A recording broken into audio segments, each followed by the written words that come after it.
Company में मैं अरसा 3 साल से काम कर रहा था। अच्छा, उसके बाद फिर मैंने अपने कंपनी के ऑनर को बताया, तो उन्होंने फिर मेरा वर्क परमिट अप्लाई किया। अच्छा, तो हमारा जो अकाउंटेंट थे हमारी कंपनी के, उन्होंने अप्लाई किया अच्छा, और अब हर साल मेरी कंपनी के एड्रेस पे जब मुझे 1 मंथ रह जाता है, उस ठीक है, टाइम मैं वर्क परमिट अप्लाई करता हूँ और हर साल मेरे कंपनी के एड्रेस पे आ जाता है। गया।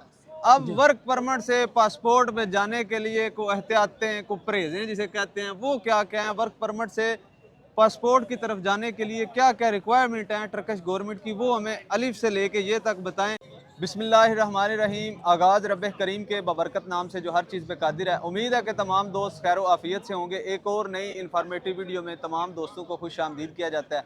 बहुत सारे हमारे भाई पाकिस्तान से टर्की वर्क परमिट पे आ रहे हैं और वो ये ख्वाब लेके आ रहे हैं कि भाई हम टर्की जाएंगे और टर्की वर्क परमिट के ऊपर 5 साल काम करेंगे और वहाँ के सिटीज़न हो जाएंगे।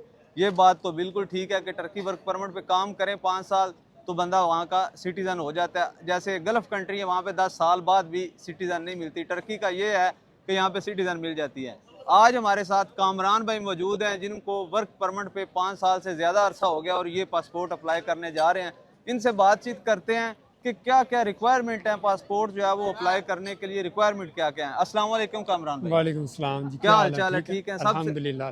सबसे पहले तो आपको मुबारकबाद कि आपके 5 साल से ज़्यादा टाइम हो गया, आप पासपोर्ट अप्लाई करने जा रहे हैं। खैर मुबारक, बहुत अच्छा, मेहरबानी से। अब आप हमें ये बताएं कि आपको टोटल कितना अरसा हो गया और आप पाकिस्तान कहाँ से हैं, ये भी बताएं। मैं पाकिस्तान बेसिकली चिन्योट शहर से हूँ ठीक है। और मैं पहले टीआरसी पे था। अब अच्छा, मेरे 6 साल मुकम्मल हो गए हैं वर्क परमिट पे ठीक है। और 3 साल मैं टीआरसी पे पहले रहा हूँ।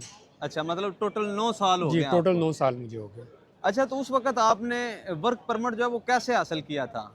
मैं पहले टीआरसी पे था, जिस कंपनी में मैं अरसा 3 साल से काम कर रहा था। अच्छा, उसके बाद फिर मैंने अपने कंपनी के ऑनर को बताया, तो उन्होंने फिर मेरा वर्क परमिट अप्लाई किया। अच्छा। तो अभी अल्हम्दुलिल्लाह मेरे पास हर साल रिन्यू होके वर्क परमिट आ जाता है। तो उस वक़्त उन्होंने को आपसे कोई पैसे वग़ैरह लिए थे या नहीं, नहीं? नहीं, कोई पैसे नहीं होते थे, वो उसकी कुछ फ़ीस होती थी उस टाइम, अच्छा, कोई 2-3 हज़ार लिरा उस टाइम होती थी। अच्छा। तो तो उस वक़्त ही आपको पता था कि भाई मैं 5 साल अगर वर्क परमिट पे रहा तो मैं सिटीज़न बन सकता हूँ? जी, जी, मुझे उस टाइम पता था, इस वजह से उस टाइम ऑलरेडी टीआरसी मिल रही थी, यहाँ पे लोगों के पास थी अच्छा, और फिर मैंने वर्क परमिट अप्लाई किया कंपनी से। ठीक है। तो हमारा जो अकाउंटेंट थे हमारी कंपनी के, उन्होंने अप्लाई किया अच्छा, और अब हर साल मेरी कंपनी के एड्रेस पे जब मुझे 1 मंथ रह जाता है, उस ठीक टाइम है। मैं वर्क परमिट अप्लाई करता हूँ और हर साल मेरे कंपनी के एड्रेस पे आ जाता है। ठीक हो गया। अब बात तो होगी वर्क परमिट तो आपको मिल गया। अब जी। वर्क परमिट से पासपोर्ट पे जाने के लिए को एहतियातें, को परहेज़ें जिसे कहते हैं, वो क्या-क्या हैं? वर्क परमिट से पासपोर्ट की तरफ जाने के लिए क्या-क्या रिक्वायरमेंट हैं टर्किश गवर्नमेंट की, वो हमें अलिफ से लेके ये तक बताएँ। क्योंकि जो दोस्त नए आ रहे हैं, कहीं अगर किसी का कोई गोल हो कि भाई मैंने पासपोर्ट लेना है, तो वो कोई गलती ना कर दे।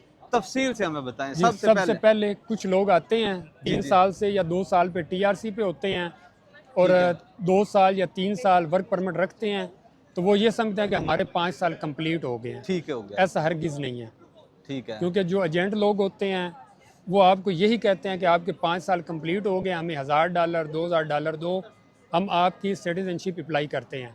ठीक है, तो चूँकि ऐसा नहीं करना चाहिए, ठीक है। बेसिकली आपको वर्क परमिट के ऊपर जो आपने टैक्स पे किया होता है, जिसको तर्कश में स्कोरता कहते हैं, जी, जी। वो आपने किया होगा पूरे 5 साल, उसके बाद आप सिटीज़नशिप अहल हो सकते हैं, वो अच्छा, अप्लाई करेंगे। उसके अंदर 5 साल एक ही कंपनी में बंदा हो तो ज़्यादा बेहतर है या अगर उसने नहीं, कंपनी नहीं, नहीं, चेंज की हो? आप अगर 1 साल 5 साल एक ही कंपनी में हो तो बहुत ज़्यादा बेस्ट है। ठीक है, अगर आपने वर्क परमिट चेंज भी करना हो किसी और कंपनी में, तो ठीक है, उसकी एक चीज़ का ख़्याल आपको 100% रखना चाहिए ठीक कि है, अगर आप एक कंपनी से छोड़े हैं तो अगेन अगले दिन ही मतलब 13 से 14 दिन का गैप होता है। ठीक उसके है। बाद आपका अगली कंपनी स्कोरता वगैरह पे करना शुरू कर मतलब दे। आपका सिगुर्ता जो है वो चालू होना चाहिए अगर हाँ, आपने वो कंपनी चालू हो। तब्दील भी की है। हाँ, अच्छा ये ये नहीं है अगर आप 2 महीने 3 महीने गैप करेंगे, ठीक तो है, वो समझ लें कि आप फिर ज़ीरो से स्टार्ट करेंगे दोबारा। ठीक है, बाज़ औक़ात लोगों को ये नहीं पता होता, ठीक है। मतलब तो 2 इसके अंदर थोड़ी बहुत है कि कोई गुंजाइश हो सकता है मिल जाए कि 2-3 महीने या फिर ज़्यादा अगर साल हो जाए नहीं, तो नहीं, फिर नहीं, वो 12 दिन, अच्छा 12 दिन 12 का दिन 12 दिन ठीक का हो गया, गवर्नमेंट का शेड्यूल है। आप इसकी वेबसाइट पे भी जाके चेक कर सकते हैं। ठीक हो गूगल गया। के ऊपर जाएँ, इनकी वेबसाइट पे जाएँ, तो ठीक हो आपको गया। वहीं से भी पता चल जाएगा, तो हम आपको वीडियो में सब बता रहे हैं। अच्छा, उसके बाद दूसरा पॉइंट आ गया कि इन 5 सालों में बंदा दूसरे मुल्क या पाकिस्तान छुट्टी छुट्टी जाते हैं, वो कितना टाइम होना चाहिए? वो बेसिकली अगर आपने कंपनी के साथ अगर आपकी अटैचमेंट है, ठीक तो अगर है, आप छुट्टी पर गए हैं, साल बाद 10 दिन 15 दिन जाते हैं, तो इट्स ओके, नो प्रॉब्लम। ठीक है, अगर आप ज़्यादा टाइम वहाँ पे रहते हैं, तो वो ठीक है। आपके लिए काफ़ी मुश्किलात का मसला मतलब बनता है। अगर 5 सालों में बंदा 1 साल से ज़्यादा टाइम बाहर अपने मुल्क या किसी दूसरे मुल्क में गायब रहा है, गया रहा है, तो जी फिर जी, वो उसका सिफर से स्टार्ट फिर हो। सिफर से स्टार्ट होगा, अच्छा, ये क्योंकि दो। कंपनी आपका टैक्स पे नहीं करेगी, क्योंकि आप वहाँ पे होंगे नहीं, जी तो बिल्कुल। इस वजह से।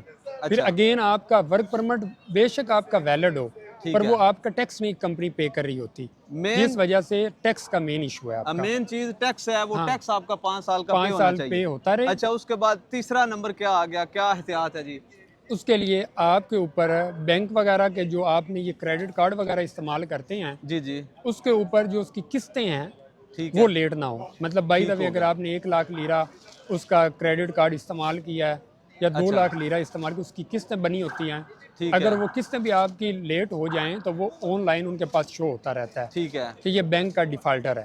अच्छा, पुलिस केस का क्या सीन है? अच्छा, उसके ऊपर कोई कंपनी के ऊपर कोई केस ना हो, कंपनी गवर्नमेंट की मकरूज़ ना हो, ठीक है, उसके बाद उस जो बंदा सिटीज़नशिप अप्लाई करता है, ठीक उसके है, ऊपर कोई क्रिमिनल रिकॉर्ड ना उसका हो। ठीक है, वो चूँकि आपको अगर ज़ाहिर बात है 5 साल हो गए हैं, तो आपको इतनी इन्फॉर्मेशन होगी, आप वो ठीक है, ई-देवलतीन की एक एप्लीकेशन होती है, वहाँ पर जाएँ। ठीक अगर है, आपका कोई स्कोर था, मिस हुआ है, वो भी उधर से आपको पता चल जाएगा। ठीक है, उसके बाद अगर आपका कोई क्रिमिनल रिकॉर्ड है, अगर आप कहते हैं हमें नहीं पता हमारा क्रिमिनल रिकॉर्ड बन गया है, तो ठीक उसका है, बहुत अच्छा और आसान हल ये है कि आप अपनी ई देवलत एप्लीकेशन ओपन करें, वहाँ से अपना ठीक है। क्रिमिनल रिकॉर्ड भी आप चेक कर सकते हैं। अच्छा, अब ये तो बातें होगी सारी कि बंदा जो आपने शराइत बताई हैं, इनके ऊपर पूरा आ रहा है, कोई क्रिमिनल रिकॉर्ड नहीं, सिगोरते भी सारे पे हो रहे हैं, कर्जा भी नहीं है। उसके बाद का क्या? उसके बाद आपके मेडिकल टेस्ट होते हैं, ठीक है। वो चूँकि थोड़ा मुश्किल होता है, मुश्किल इस अच्छा, वजह से होता है, वो आपको बता देते हैं गवर्नमेंट के फ़लाँ हॉस्पिटल में, एक दिन उन्होंने आपको बता देते हैं कि फ़लाँ डेट को, मे बी अगर आप 1 तारीख को गए हैं, आपका आँखों का टेस्ट होगा, ठीक है, उसकी मेडिकल की रिपोर्ट आपने जमा करवानी है।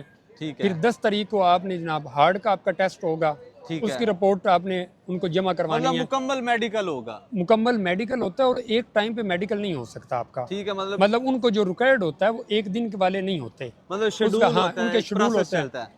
जो अच्छा, कम से कम 7 दिन का भी होता है, 10 दिन, 8 दिन, वो आपको शेड्यूल बताते हैं। उस ठीक है, हिसाब में आपने उसे अपने जो अकाउंटेंट होता है, उसको देने हैं, या जो आपका लॉयर होता है, ठीक जिसने है। आपकी सिटीजन अप्लाई की होती है। अच्छा, अच्छा, मेडिकल के बाद फिर क्या सूरत-हाल होती है? क्या-क्या आगे प्रोसेस जी, होते हैं? जी।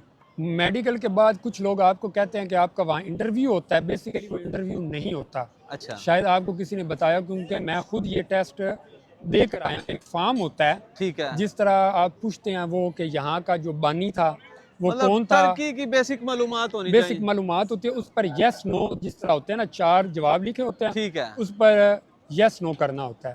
ठीक मतलब है। कि आपको इतनी तर्कश पढ़नी आती हो, लिखनी बेशक ना आती हो, पढ़नी मतलब आती हो और लैंग्वेज भी बोलनी। थोड़ी बहुत आती हो हाँ, आपको। लैंग्वेज आती है, यानी ज़ाहिर कि बात है। पढ़नी आती हो और बोलनी आती हो, अच्छा, वो होता है। उसके बाद फिर क्या सीन होता है? वो टेस्ट उसके के बाद? बाद जब वो टेस्ट वगैरह हो जाते हैं, फिर आपको एक वो फ़ाइल नंबर दे देते हैं। ठीक फ़ाइल है। नंबर आप लेकर अपने पास रख लेते हैं। अच्छा, जिस टाइम आप अपने पास रखते हैं फ़ाइल, तो वो अच्छा। आप ऑनलाइन भी चेक करते रहते हैं कि आपका प्रोसीजर क्या हुआ है। अच्छा, उसके वो बाद कम स्टेजें से चल कम, रही होती हैं? जी, ब जी, उसके ऊपर ऑनलाइन होता है, बारकोड एक होता है, अच्छा, वो आप ऑनलाइन चेक भी कर सकते हैं इनकी वेबसाइट से। ठीक हो गया। फिर जब आपका हो जाए, फिर वो आपको कहते हैं कि आपका पहले अंडर प्रोसेस आता है, फिर अच्छा, जी वो प्रिंटिंग पे चला गया, वो जिस तरह आम रूटीन वाइज होता है, अच्छा, जो भी आएगा वो आप वहाँ से चेक कर सकते हैं कि किस स्टेज पे अच्छा। इस टाइम है। मतलब पासपोर्ट पे बंदा हाँ, पहुँच गया। मतलब जिस दिन आप सिटीजनशिप अप्लाई करते हैं, ठीक है। उसके 1.5 साल बाद आपके हाथ में पासपोर्ट आता मतलब है। 1.5 से 2 साल बाद। हाँ, कम से कम 1.5 से 2 साल का अच्छा, प्रोसीजर होता है। इस सारे प्रोसेस में आपका एक अंदाज़ा क्या है कि कितने पैसे जो हैं वो लगते हैं टर्किश लीरे में? वकीलों की फीस या दूसरी नहीं, तीसरी नहीं, चीज़ें? वकीलों की फ़ीस का नहीं पता, क्योंकि अच्छा, वकील कोई $1000 लेता है, कोई $1500 मतलब लेता है, कोई अंदाज़ा है ना 2000। जी? हाँ, अच्छा, ये अंदाज़ा है ठीक वकीलों है, का। बेसिकली जो गवर्नमेंट का होता है, वो $100 भी नहीं होता, जेन्युइन ठीक जो है, होता है। ठीक है, वकील आपसे $2000 ले ले, $3000 ले ले, ठीक हो वो गया। नहीं कहा जाता। इसी वजह से अगर आप तर्कश आपको बोलनी आती हो, लिखनी आती हो, तो आप खुद भी इसका सारा प्रोसीजर जाके चेक कर सकते हैं। ठीक हो गया जी। नाजरीन, ये थी टर्की वर्क परमिट से पासपोर्ट की तरफ मूव होने की मुकम्मल डिटेल के साथ मालूमात। जिस बंदे ने अप्लाई करना है उनके साथ हमने सारी ये वीडियो की है। अब जब इनका पासपोर्ट आएगा तो इंशाल्लाह इनके साथ फिर भी वीडियो जी करेंगे। इंशाल्लाह। याद रखें कि हम किसी भी किस्म की कोई कंसल्टेंसी या एजेंटी नहीं करते, ना ही कमीशन के चक्कर में लोगों को आगे एजेंटों की तरफ रेफर करते हैं। हमारा मकसद सिर्फ और सिर्फ आप तक अथेंटिक मालूमात पहुंचाना है, ना कि शुभबाजियाँ फैलाना। अपनी दुआओं में याद रखिएगा, और अब नेक्स्ट वीडियो हम किस टॉपिक पे बनाएं ये भी कमेंट में ज़रूर रिकमेंड करिएगा। बहुत शुक्रिया, बहुत मेहरबानी। अस्सलाम वालेकुम।